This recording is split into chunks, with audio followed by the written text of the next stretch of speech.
বন্ধুরা, আজকে তোমাদের একটা গল্প শোনাবো। গল্পটা হচ্ছে ব্যাসদেব এবং তার শিষ্য অর্থাৎ তার দাসী, যে তার সেবা করে। এবার তিনি তিনি একদিন ব্যাসদেবের কাছে জিজ্ঞেস করছেন যে, ব্যাসদেব, এত তো আপনার কাছে বড় বড় মহারিষি ঋষি মুনিরা আপনার কাছে এসে কথা শোনেন, আপনি তো সব কিছু জানেন।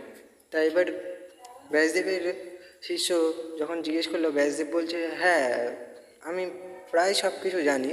তো বলছেন যে, তাহলে আপনি আমার মৃত্যুর দিনটা বলুন। তো বলছে, তুমি আর অন্য কিছু জানার ইচ্ছা হলো না, তুমি মৃত্যুর দিনই জিজ্ঞেস করছো।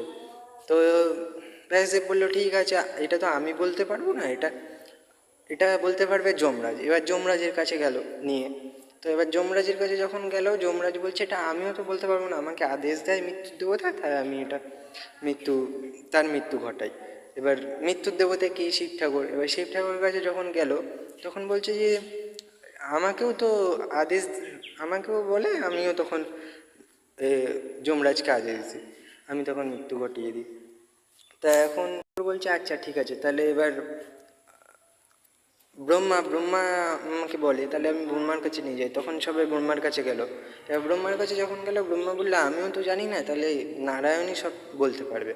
নারায়ণের কাছে যখন গেল, নারায়ণ বলছে যে, হ্যাঁ, তোমার মৃত্যু একটু সবার থেকে আলাদা ছিল, কারণ তুমি ব্যাসদেবের সেবা পুজো করতে, এই জন্য তোমার মৃত্যু আলাদা ছিল।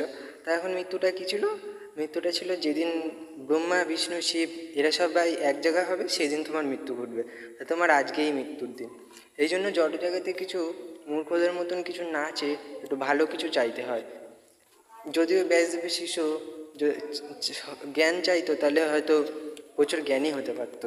তো এই জন্য নিজের ভাগ্য জানার আগে কথাটা মনে রাখবেন।